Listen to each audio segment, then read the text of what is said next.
بسم اللہ الرحمن الرحیم۔ السلام علیکم عزیز طلباء۔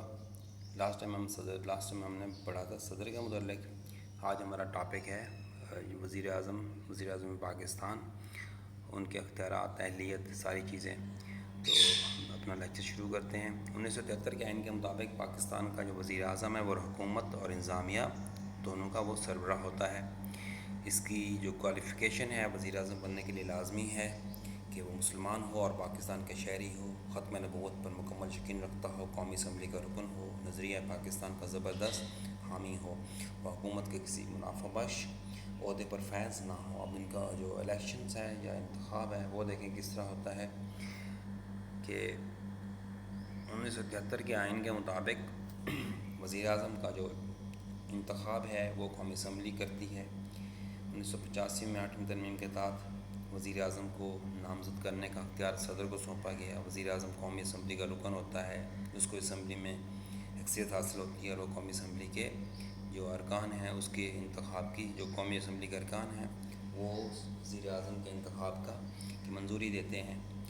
اس کے خلاف دیکھیں ووٹ آف نو کانفیڈنس، تحریک عدم اعتماد جسے کہتے ہیں، جب وزیر اعظم کو اس کے عہدے سے ہٹانا مقصود ہو تو اس کے خلاف جو آپ کا ہے قومی اسمبلی کے اجلاس میں ارکان تحریک عدم اعتماد پیش کرتے ہیں۔ اگر اکثریتی ارکان اسمبلی تحریک کی حمایت کرتے ہیں تو وزیر اعظم کے خلاف عدم اعتماد کی تحریک کامیاب ہو جاتی ہے اور وزیر اعظم کو برطرف سمجھا جاتا ہے۔ وزیر اعظم اپنے عہدے سے استعفیٰ بھی دے سکتا ہے، اور اپنا استعفیٰ وہ کس کو پیش کرے گا؟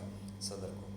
وزیر اعظم کے مستعفی ہونے پر یا برطرف ہونے پر اس کی پوری کابینہ بنیادی طور پہ کیا سمجھی جاتی ہے؟ وہ بھی اس کے ساتھ، کیونکہ یہ ساتھ ہی چلتے ہیں، کیونکہ اس کا ڈوبنا ساری پوری کابینہ کا ڈوبنا سمجھا جاتا ہے۔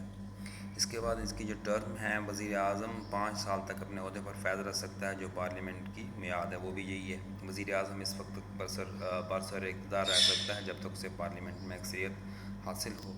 قائم مقام وزیر اعظم ایکٹنگ، جو وزیر اعظم جب اپنی کابینہ کی تشکیل کرتا ہے تو اس وقت ایک سینئر وزیر کا انتخاب کرتا ہے، جو وزیر کی عدم موجودگی میں، وزیر اعظم کی عدم موجودگی میں قائم مقام وزیر اعظم کے انجام سر انجام تک وزیر اعظم کے فوت ہونے کی صورت میں وہ بقیہ مدت قائم مقام وزیر اعظم کے طور پہ جو ہے نا کام کرتا رہتا ہے۔ اب وزیر اعظم کے جو پاورز ہیں وہ اختیارات دیکھ لیں۔ وزیر اعظم حکومت کا سربراہ ہوتا ہے، وہ اپنی کابینہ کے ارکان کا چناؤ کرتا ہے، اس کو اپنی کابینہ میں بہت زیادہ اہمیت حاصل ہوتی ہے، قانون سازی میں اس کی رائے بڑا اثر رکھتی ہے۔ ایڈمنسٹریٹو پاور یا نظامی اختیارات دیکھ لیں۔ کابینہ کا سربراہ ہیڈ آف کیبنٹ، وزیر اعظم کا سربراہ قومی اسمبلی کا سربراہ ہونے کی وجہ سے وزیر اعظم اپنی کابینہ کے بھی سربراہ ہوتا ہے۔ کابینہ کے تمام ارکان اپنے محکموں کے متعلق وزیر اعظم کو رپورٹ پیش کرتے ہیں۔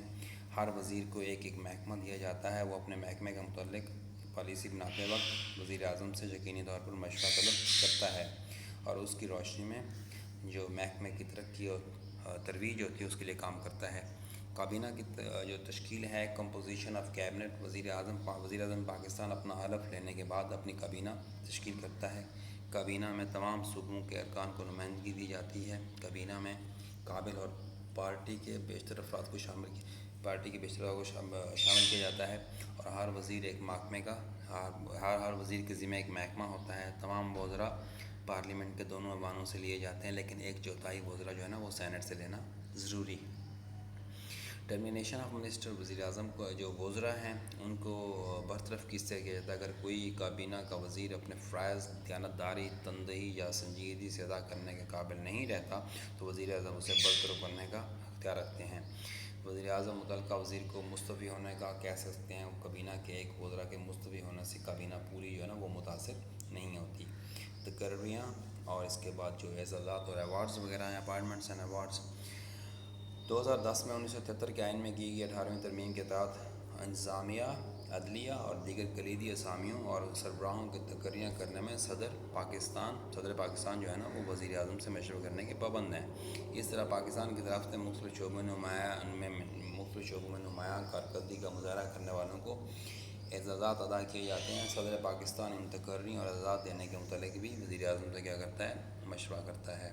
قانون سازی کے اختیارات، لیجسلیٹو پاور ان کی دیکھ لیں کہ بلوں کی منظوری، وزیر اعظم قومی اسمبلی میں قائد ایوان کی حیثیت رکھتا ہے، اس لیے قومی اسمبلی کے اندر قانون سازی کی جو کارروائی ہے وہ وزیر اعظم کی رہنمائی میں ہوتی ہے۔ مسودات کو جو بل پیش ہوتے ہیں قانونی انہیں پیش کرنے اور بحث و مباحثے میں وزیر اعظم بنیادی یا کلیدی کردار اختیار کرتا ہے، چونکہ وزیر اعظم قومی اسمبلی کے اندر اکثریت والی پارٹی کا سربراہ ہوتا ہے اور بل اکثریت سے منظور کیے جاتے ہیں۔ اس لیے قانون سازی میں وزیر اعظم کا براہ راست اثر و رسوخ ہوتا ہے اور اس کی مرضی سے ہی قانون سازی ہوتی ہے۔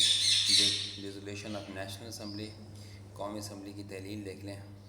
اگر ملک کے حالات جو سیاسی حالات ہیں ناگفتہ بے ہوں یا خراب ہو جائیں مطلب، تو قومی اسمبلی کی جو اپنی مقررہ مدت سے پہلے برطرف کرنے کے لیے وزیر اعظم کو یہ اختیار حاصل ہے کہ وہ قومی اسمبلی کو، جو اس کی 5 سال مدت ہے قومی اسمبلی کی، اس سے پہلے اس کو ختم کر دے، ڈیزالو کر دے، تحلیل کر دے، کہ وہ صدر پاکستان کو قومی اسمبلی برخاست کرنے کا مشورہ دے۔ ایسے مشورے پر صدر پاکستان قومی اسمبلی کو تحلیل کرنے کا اعلان کر دے گا۔ وزیر اعظم کے خلاف تحریک عدم اعتماد کے دوران قومی اسمبلی کو جو برخاست کرنا، اگر وزیر اعظم کے خلاف قومی اسمبلی کوئی تحریک چل رہی ہے عدم اعتماد، تو اس دوران قومی اسمبلی کو ختم نہیں کیا جا سکتا۔ فائنینشیل پاور دیکھ لیں۔ حکومت کی نگرانی میں بجٹ تیار کیا جاتا ہے۔ اس تیاری میں وزیر اعظم کا مشورہ شامل ہوتا ہے۔ جب یہ بجٹ قومی اسمبلی میں منظوری کے لیے پیش ہوتا ہے تو وزیر اعظم ایوان کا سربراہ ہونے کے ناطے سے ملک کے سالانہ بجٹ کی منظوری پر اثر انداز ہوتا ہے۔ ایوان کی اکثریت بجٹ کی منظوری عطا کرتی ہے اور یہ اکثریت وزیر اعظم کو حاصل ہوتی ہے۔ امور خارجہ فارن افیئر جو ہیں 2010 میں 1973 کے آئین میں کی گئی جو 18ویں ترمیم، اس کے تحت وزیر اعظم خارجہ پالیسی مرتب کرتا ہے۔ چونکہ وہ کابینہ کا سربراہ ہوتا ہے، اس لیے وزیر خارجہ وزیر اعظم کی مرضی سے خارجہ پالیسی طے کرتا ہے۔ وزیر خارجہ وزیر اعظم کے ماتحت ہوتا ہے، وہ وزیر اعظم کے مشورے پر عمل کرتا ہے۔ لیڈر آف ہاؤس، قائد ایوان پاکستان میں وزیر اعظم کے عہدے پر وہی شخص فائز رہنے کا حق رکھتا ہے جو قومی اسمبلی میں پارٹی کا سربراہ ہو اور قائد ایوان ہوتا ہے۔ وزیر اعظم منتخب ہونے کے بعد وہ اپنی پارٹی کے منشور اور منصوبوں کے مطابق عمل پیرا ہونے کی کوشش کرتا ہے۔ وہ اپنے ساتھیوں کی مدد سے کاروبار حکومت چلاتا ہے۔ قوم کا نمائندہ، ریپریزنٹیٹیو آف نیشن، چونکہ وزیر اعظم قوم کا منتخب شدہ نمائندہ ہوتا ہے، اس لیے قوم اس کو عزت و توقیر کی نگاہ سے دیکھتی ہے۔ وہ بین الاقوامی سطح کے دوروں پر جاتے ہوئے اپنی قوم کے اہم نمائندے کی حیثیت سے جانا پہچانا جاتا ہے، اس لیے وہاں اپنی قوم کے تشخص اور ملکی عظمت کو اجاگر کرتا ہے۔ عوامی فعل جو آپ کی ہے، عوامی فلاح و بہبود، وزیر اعظم عوام کا نمائندہ اور قائد ہوتا ہے، اس لیے وہ عوام کی فلاح و بہبود کے لیے ہمیشہ اپنی کابینہ سمیت مصروف عمل رہتا ہے۔ اس سلسلے میں وہ عوام کی شکایات کا ازالہ کرتا ہے، صدر کی ہدایات پر ترقیاتی کاموں کا اجرا کرتا ہے تاکہ عوامی مسائل جو ہے نا وہ جلد از جلد حل ہو سکیں۔ تو یہ تھا آج کا آپ کا ٹاپک وزیر اعظم، اس کے متعلق ساری چیزیں جو ہم نے پڑھی ہیں۔ انشاءاللہ میں امید ہے کہ آپ کو یہ لیکچر آپ کے لیے فائدہ مند ثابت ہوگا۔ اللہ تعالیٰ آپ کا حامی و ناصر ہو۔